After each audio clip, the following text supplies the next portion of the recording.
Buenas tardes a todos, asistentes, a los ponentes.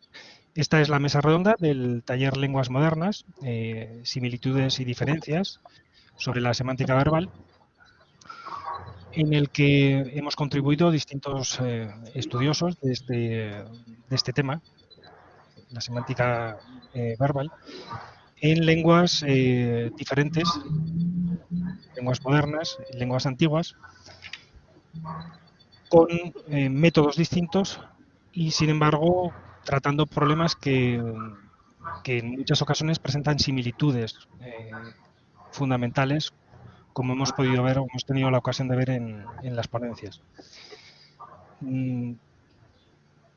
Tenemos hoy en esta mesa redonda a María Agustina Morando, de la Universidad Católica Argentina, que nos presentó una ponencia sobre el guaraní chaqueño y las posibilidades del método etnológico respecto a la semántica verbal.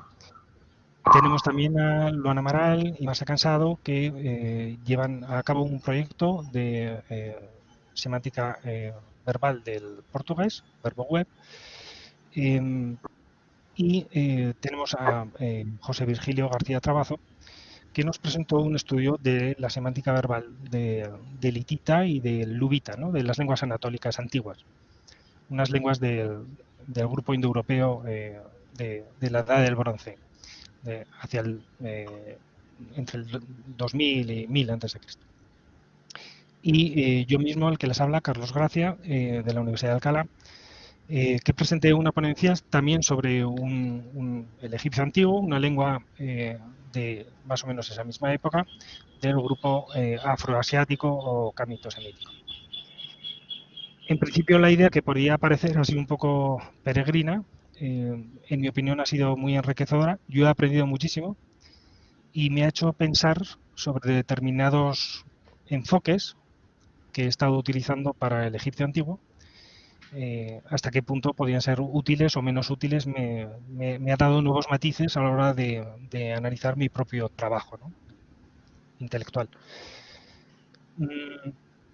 Quería darles a todos los ponentes, a Christophe, que no ha podido unirse, también las gracias por el esfuerzo que habéis hecho, por la rapidez y la facilidad con la que habéis actuado. Ha sido realmente sencillo, muy fácil organizar este taller. Yo os estoy muy agradecido. Había una de las primeras cuestiones que quería poner sobre la mesa, y si os parece podemos empezar a comentarla.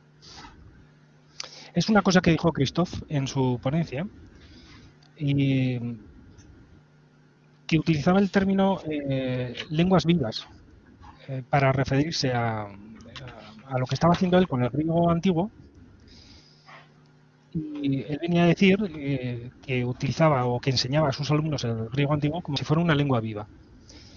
Lo cual me hizo pensar, ¿no?, porque yo al principio había evitado ese término en el título, refiriéndome como a las lenguas vivas, o como lenguas modernas, y a las lenguas muertas, ¿no?, como lenguas antiguas.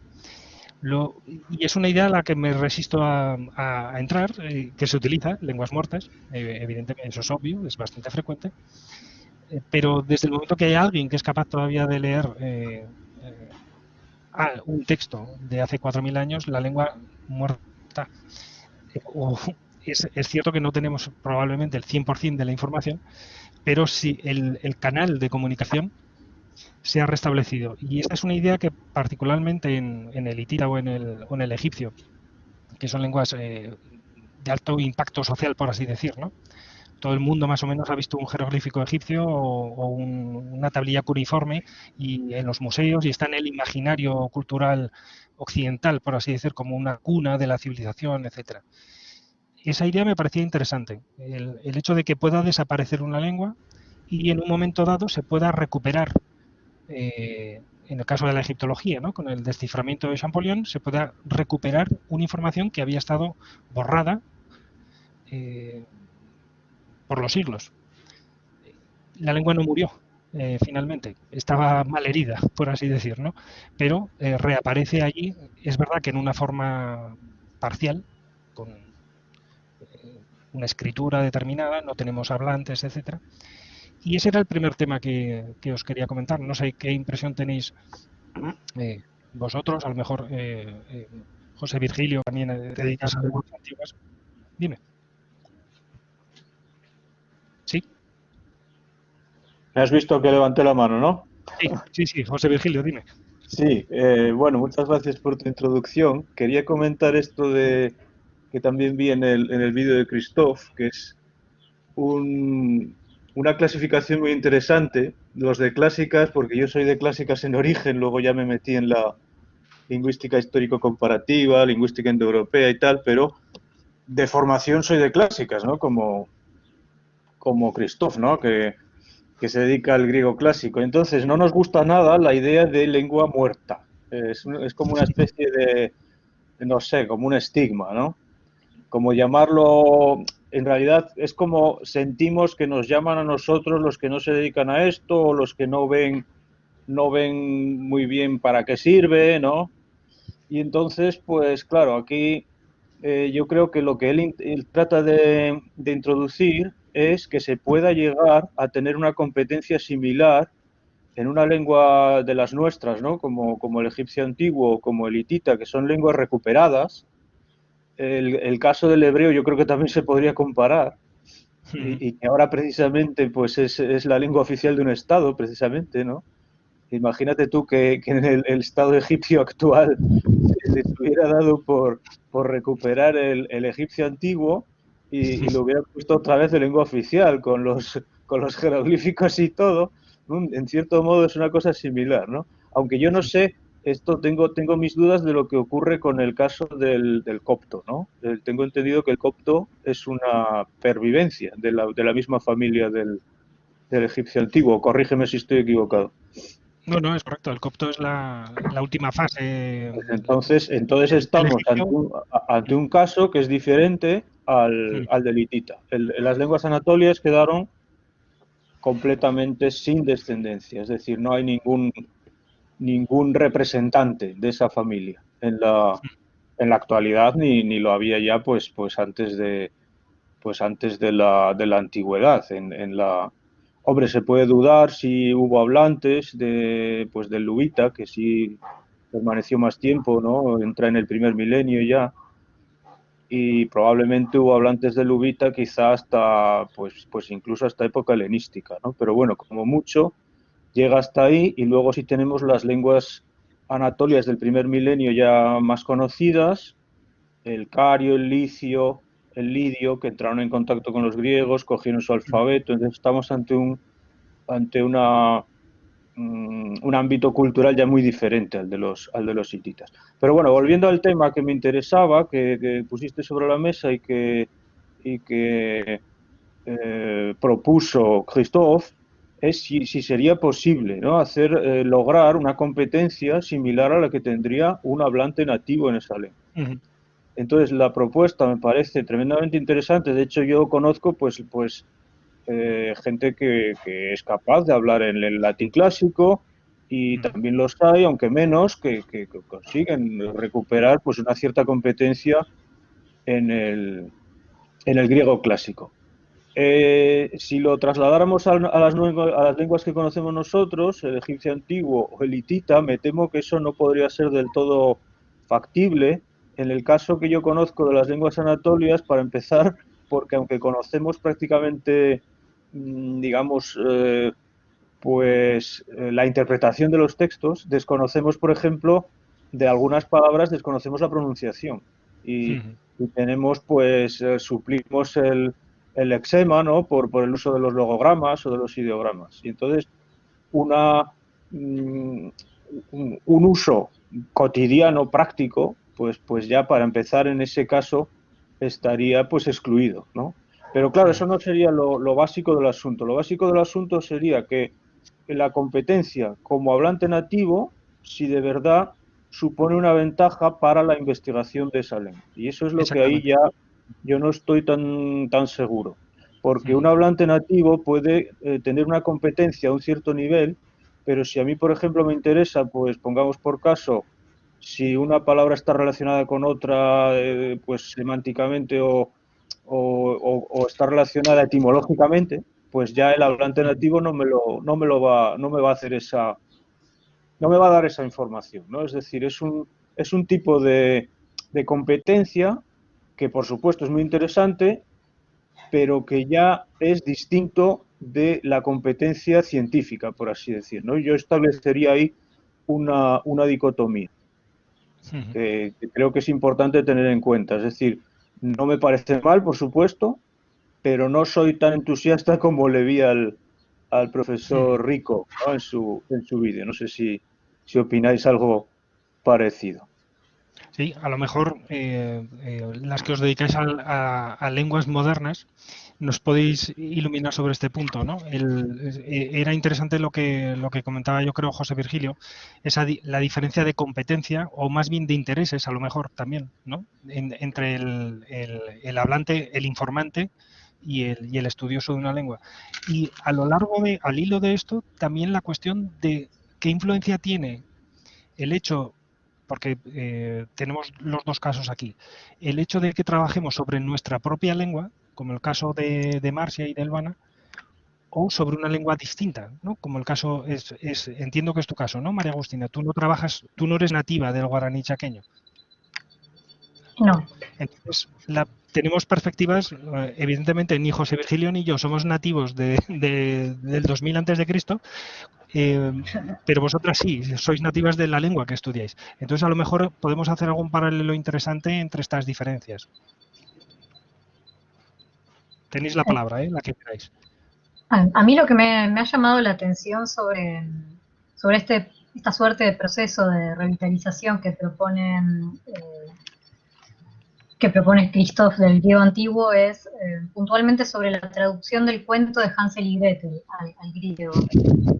Me pregunto qué obstáculos puede presentarnos la traducción de una historia que es derivada de una tradición principalmente oral, por ejemplo, en cuanto a la adecuación del marco temporal o la adecuación del léxico, y también teniendo en cuenta que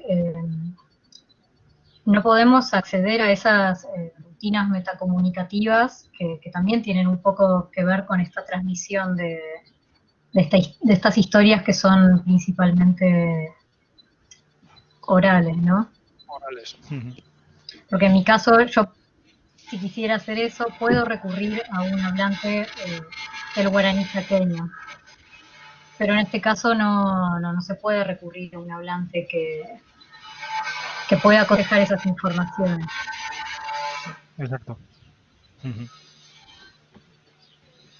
Sí, yo lo veo igual, creo que es un punto importante, ¿no? El informante a ti te sirve para comprobar si has traducido bien. Por ejemplo, si le dices, voy a traducir un cuento en español o en portugués, lo puedes traducir al guaraní, o tú lo haces, él te puede decir que sí. Luana, tienes la palabra. São três coisas, na verdade, né? Uma pesquisa que tem acesso somente aos textos, que é o caso das línguas antigas, uma outra pesquisa que tem acesso a falantes nativos, né, de uma forma um pouco mais direta, apesar do pesquisador não ser falante nativo, né, que é o caso da pesquisa da Maria Agustina, e no nosso caso, nós somos os falantes nativos, então o nosso acesso à língua objeto é muito direto.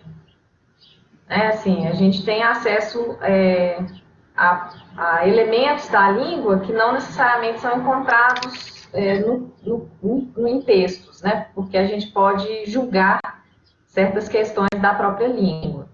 Então, são três perspectivas, na verdade, diferentes, né, do estudo linguístico, e é até uma questão que a gente, como falantes nativos da língua que a gente estuda, que a gente coloca assim, como essas limitações são resolvidas, né, na pesquisa que só não, né, mas que vai diretamente aos textos, a pesquisa que vai ao falante de uma forma indireta como informante, e, no nosso caso, uma pesquisa que tenha acesso direto ao falante nativo, porque nós mesmos somos falantes nativos.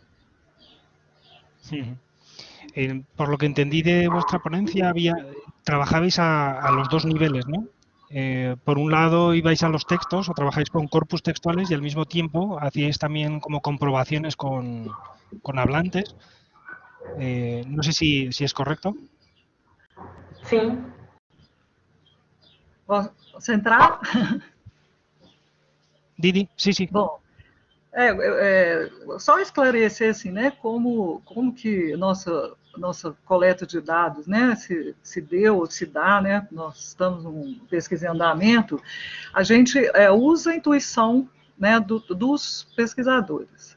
Na verdade, a gente é um grupo de 3, com mais estudantes, e a gente constrói os dados, né, a partir de uma pesquisa bem lenta. A gente vai para um dicionário e vai coletando verbo por verbo. E a gente parte de princípios semânticos, né, para agrupar. E uma preocupação nossa, que muitas pessoas, né, também colocam, é porque como que a gente não usa corpos, né? Então, assim, deixar mais claro por que a gente constrói os dados, por que esses dados são feitos a partir, né, da nossa intuição.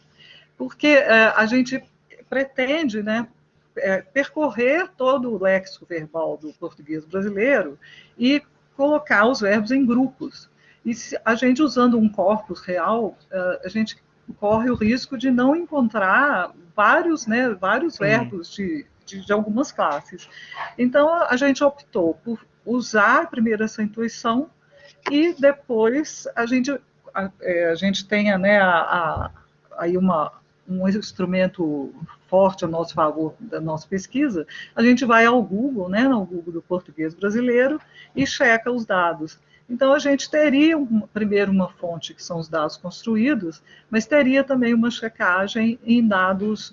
A gente usa basicamente o Google mesmo, né, o Google do português brasileiro. E aí a gente mescla um pouco, né? Mas acho que é exatamente como o Luana colocou, são 3, né, vertentes de pesquisas, e eu acho que uma questão que nós duas já conversamos, né, anteriormente, que coloca para a gente, é como vocês conseguem. Eu vi na apresentação de você, Carlos, que você você checa seus dados com outros textos, né? Você extrai textos de uma fonte e checa em outros textos, se é isso mesmo. Eu queria saber, né, de vocês dois, da Augustina e do Garcia, né, assim, como vocês fazem, né, para checar esses dados, já que o acesso é tão difícil, né, então, assim, me parece difícil, né, ou pelo menos tem menos quantidade de dados acessíveis, não tem a intuição.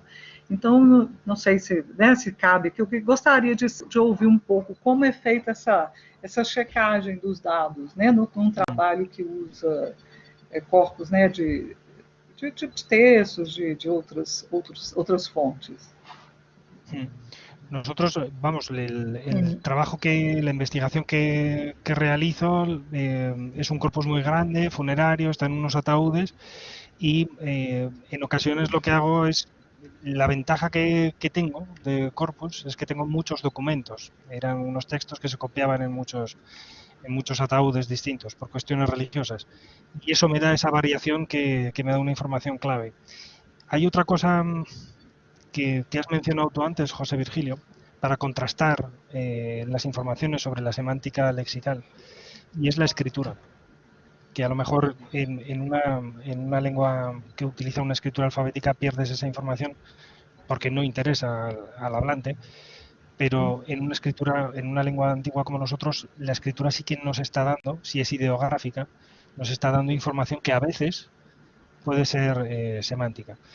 Es otra manera de contrastar información. Yo a veces tengo un verbo, yo he estudiado sobre todo los verbos de movimiento en ese corpus. Tengo como unos 200 verbos, en unos 5.000 casos de estudio, y normalmente tengo un determinativo, es decir, al final de cada verbo tengo un signo que me dice más o menos un área semántica vaga, muy amplia, en la que ellos ponen a ese verbo. Es como que lo están metiendo en una categoría enciclopédica, por así decirlo. Si tengo 2 pies, sé que es un verbo de movimiento, pero verbos que aparecen con los dos pies y nosotros no los calificaríamos de movimiento. Por ejemplo, traer, la traducción de traer, ¿no? To bring o fetch. Pueden ser de movimiento en ocasiones, pero hay veces que aparecen con un paciente, con un objeto directo, claro, ¿no? Y sin embargo le ponen los pies. Es decir, hay que ser muy cuidadoso también a la hora de utilizar los datos de la escritura, en el caso del jeroglífico, porque hay veces que sí, que te da la impresión o se puede interpretar como información lingüística, pero otras veces la información está a otro nivel, a un nivel cultural, antropológico, y realmente no forma contraste lingüístico.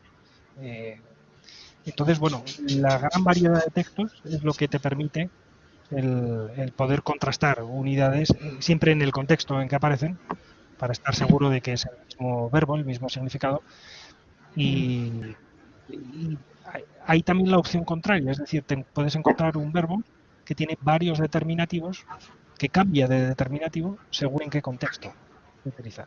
Por ejemplo, hay un verbo que significa pasar, como pasar caminando cerca de algo, pero hay veces que significa romper. Y en ese momento es como pasar a través de algo, ¿no? En ese momento toma claramente un paciente totalmente afectado por la acción y se convierte en un verbo típicamente transitivo, y en ese momento el determinativo ya no son los pies, sino que son dos palos cruzándose, con la idea de romper. Es el mismo verbo, es otro verbo, ese es un problema que tenemos, ¿no? Ese verbo en egipcio es polisémico, tiene dos sentidos, pasar y romper, o son dos verbos homófonos que se distinguen por el determinativo solamente. La raíz es la misma, pero no sabemos. Hay veces que te ayuda la escritura y otras veces que es como una trampa. Nunca sabes si estás en el nivel lingüístico o hay más allí, es más antropológico, más etnológico.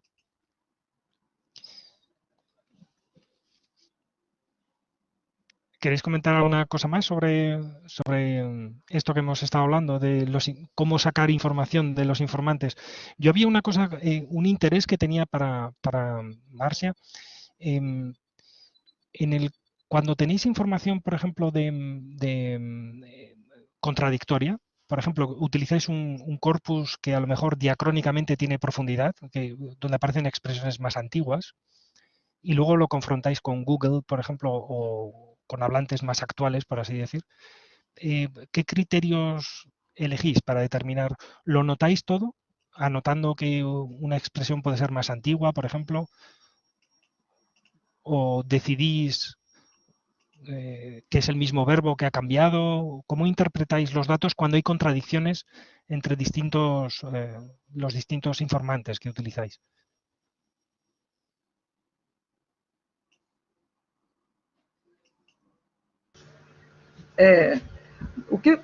Quando a gente tem alguma dúvida, alguma contradição, o que a gente faz é perguntar a mais pessoas e checar o maior número de ocorrências no Google.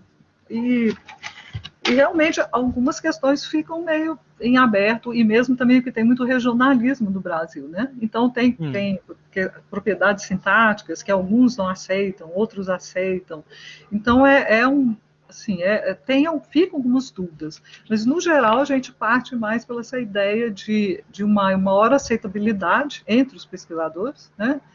Se tem 3, 4, 5 pessoas, qual é a maior aceitabilidade? E o maior número no Google, o maior número de ocorrências. Mesmo porque no Google, às vezes você acha umas ocorrências que são totalmente aleatórias, que talvez não façam parte da língua, né? Aquela coisa mal feita, escrita mais ou menos, né? Então, a gente parte assim, de uma quantidade maior. Não é uma análise quantitativa, né? Mas é mais assim, uma coisa mais intuitiva. E sempre vai checando. E tanto que o nosso banco ele é muito em progresso sempre, porque toda vez que a gente acha algum dado que tem alguma questão, a gente vai modificando. Então, anda um pouco assim a pesquisa. Quer complementar alguma coisa, Luana? Sim. Na verdade, a gente também, né, Márcia, tem alguns critérios. Então, por exemplo, a gente não usa textos de tradução de outras línguas para o português. Porque aí, nesses casos, é fácil da gente encontrar alguns usos que não são exatamente parte da língua, mas que podem ser algum problema, né, de tradução, alguma coisa. A gente sempre usa páginas do Brasil para não ter também, né, o risco da gente acabar pegando alguma estrutura que é característica do português europeu. E a gente também checa muito com esse dicionário que a gente usa, que é um dicionário do Borba, de 1990, e esse dicionário ele foi feito com base em textos escritos, com um grande corpora, assim, vários, né, grandes corpora de textos escritos. Então ele dá para a gente assim, um corpus bem legal assim, de comparação, para a gente poder verificar esse tipo de ocorrência. E uma coisa que é bem similar, né, da nossa pesquisa é o problema da polissemia, que para nós também é uma grande questão, difícil, né, de se julgar se os verbos são realmente dois, ou se é apenas um verbo com algum outro uso, e também as estruturas sintáticas, né, que normalmente aparecem diferentes, em dois significados diferentes dos verbos. Mas isso también es una cuestión para nosotros. Sí, María Agustina.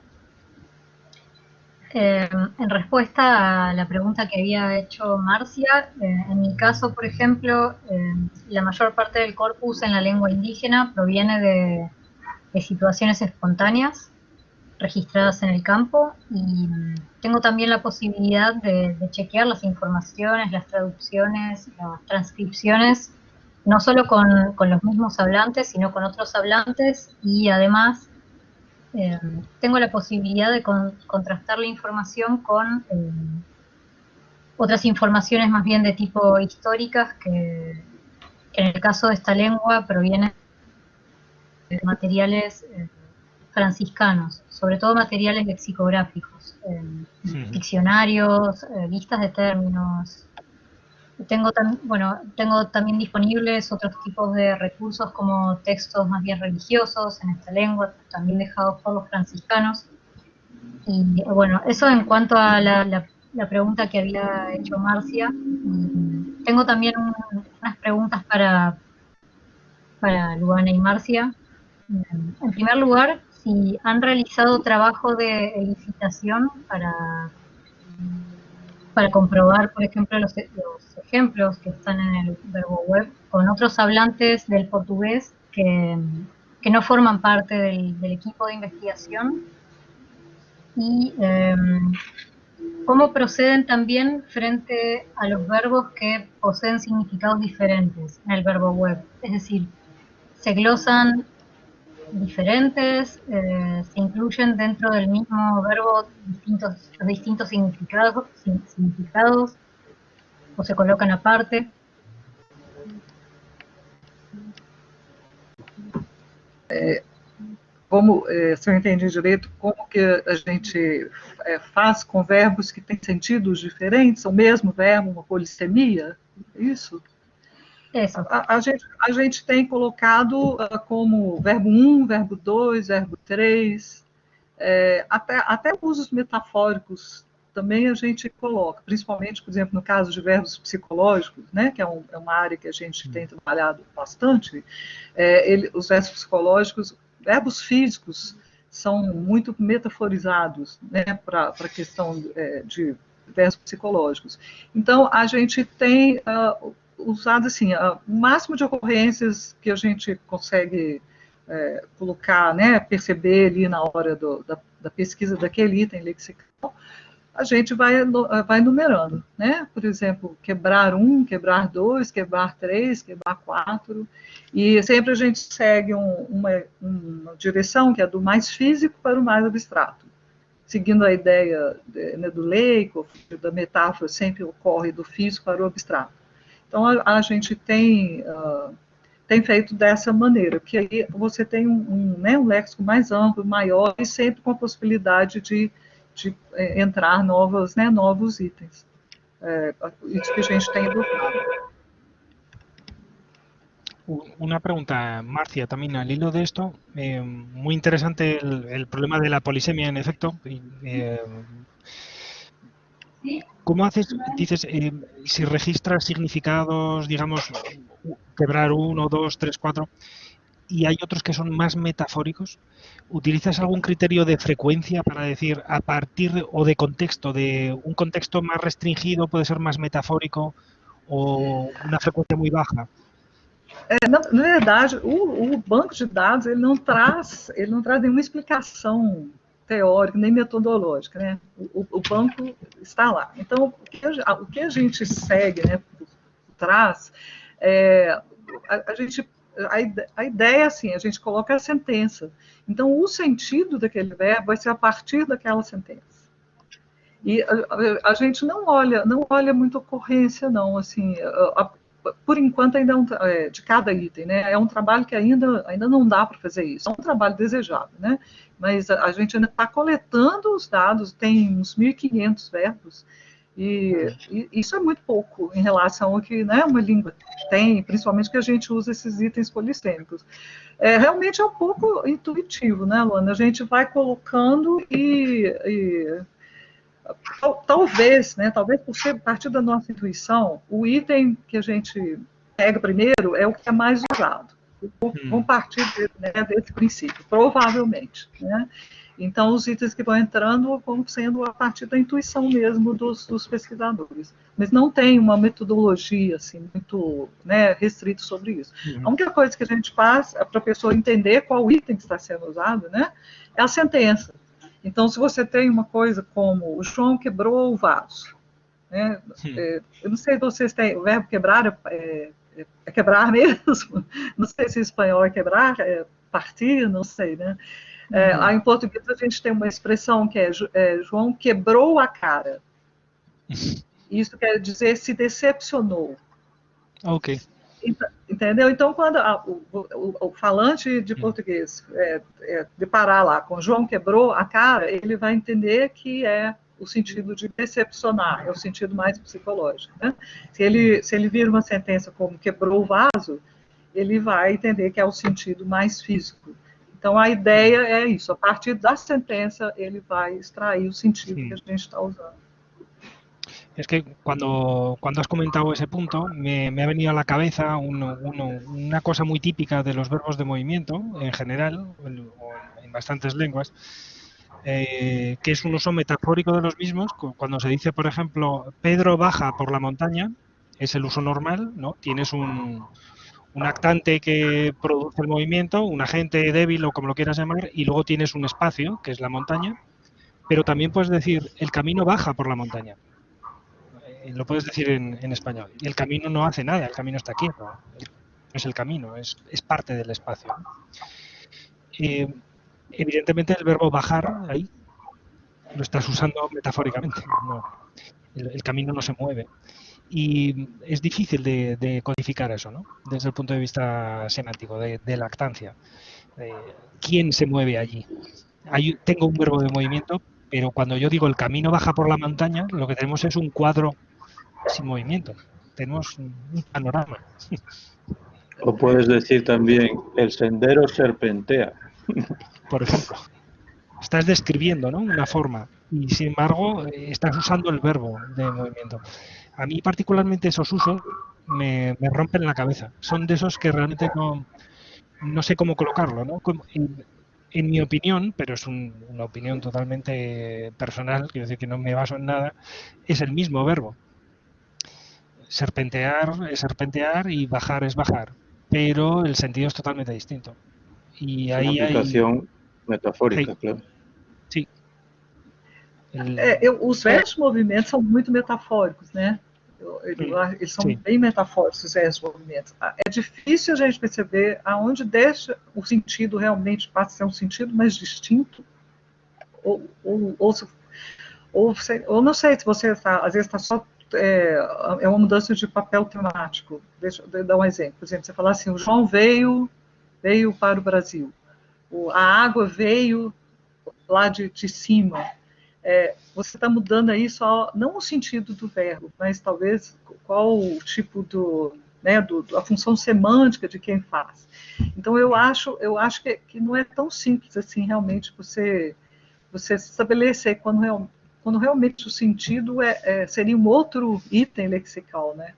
Eu acho que é um limite difícil, às vezes, de estabelecer. Às vezes é muito claro, né? Então, eu acho que a gente coloca no verbo web são de sentidos mais distintos mesmo, mais claros, né? Sí.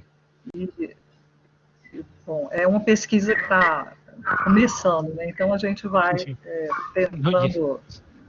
Es una investigación grande y que un proyecto para una lengua entera es tremenda, ¿no? ¿Cuántos años lleváis trabajando en esto? ¿Qué longitud tiene el proyecto? Olha, do banco de dados mesmo, quantos anos, Luana? Quanto tempo? Nem lembro. Muchos, por lo que veo. Começamos o banco de dados mesmo. Pelo menos uns 5, né?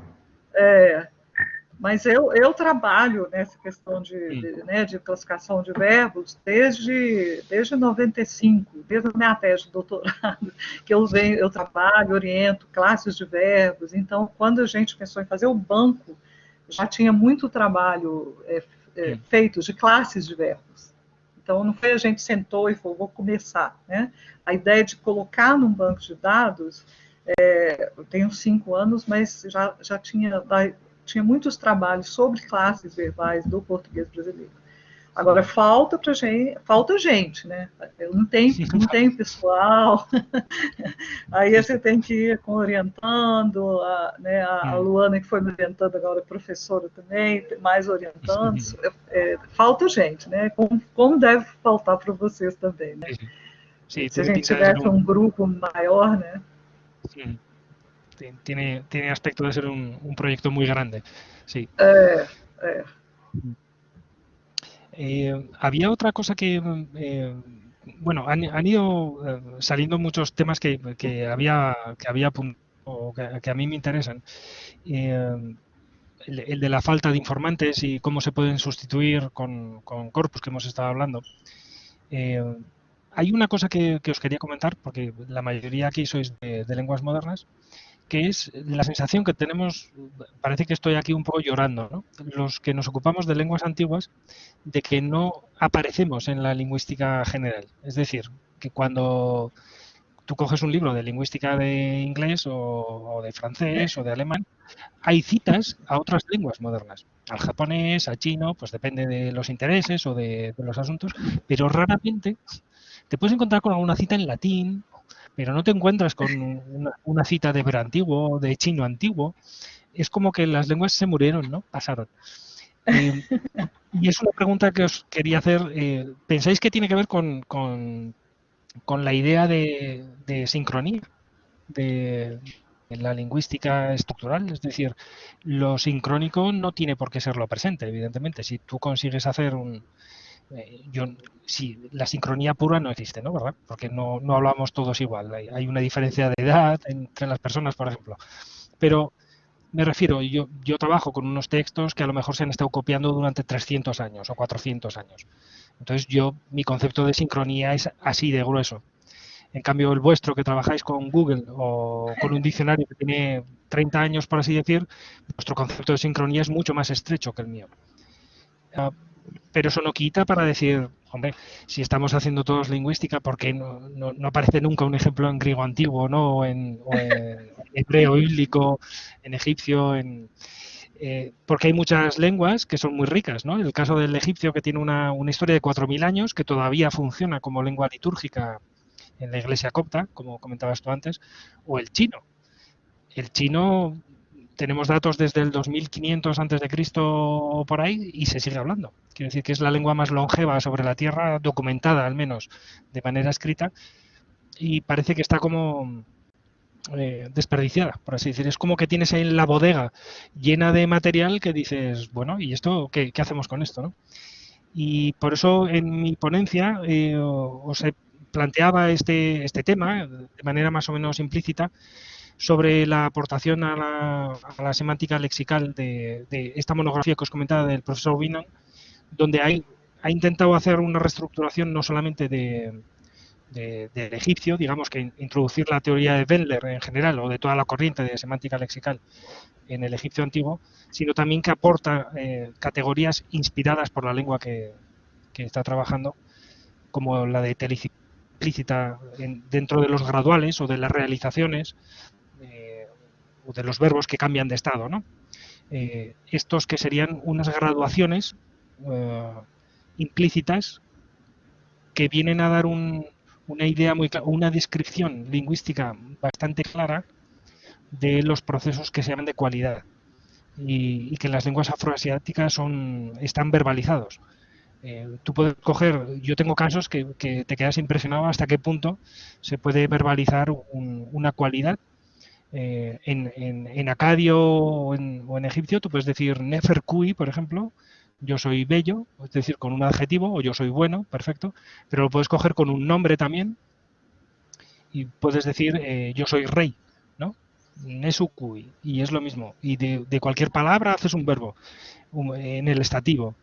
Pero incluso de objetos. Es decir, coges la palabra capilla, por ejemplo, le pones el sufijo del estativo y puedes decir yo estoy encapellizado, por así decir. O sea, me han metido en una capilla, estoy como un dios dentro de una capilla.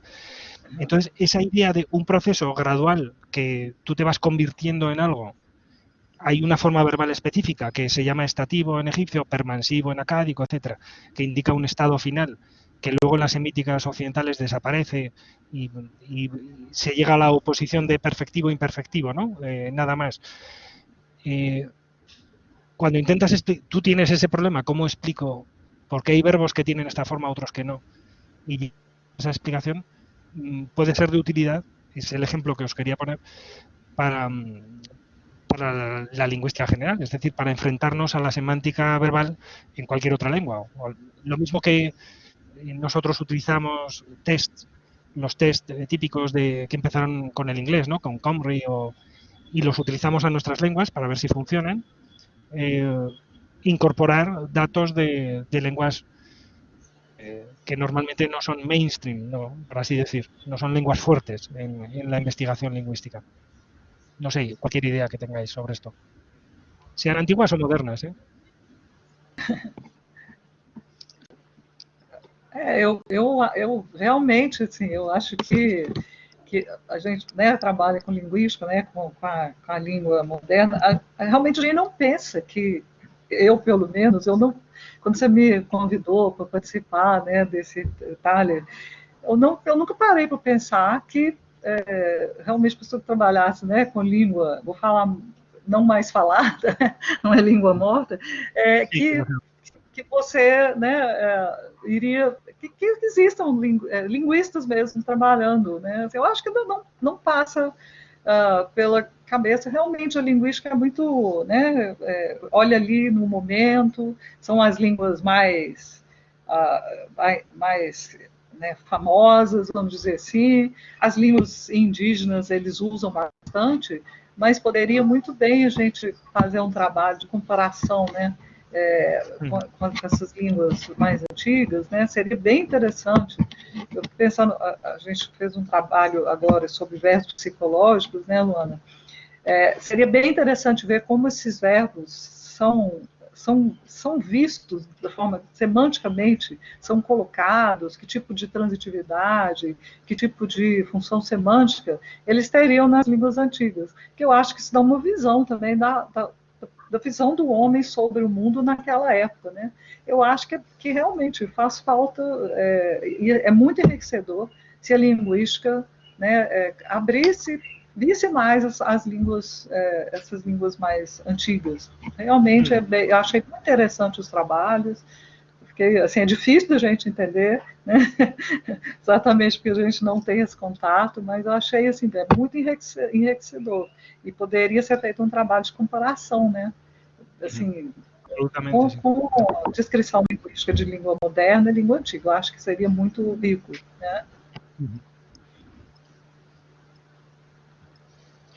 Yo, por ejemplo, uno de los casos que más me ha llamado la atención, y hemos empezado a hablarlo antes con María Agustina, es cuando ella comentaba los 3 adverbiales de tiempo que son relevantes lingüísticamente y que interactúan, ¿no? con el tiempo verbal, con el aspecto verbal, o con el tiempo en este caso.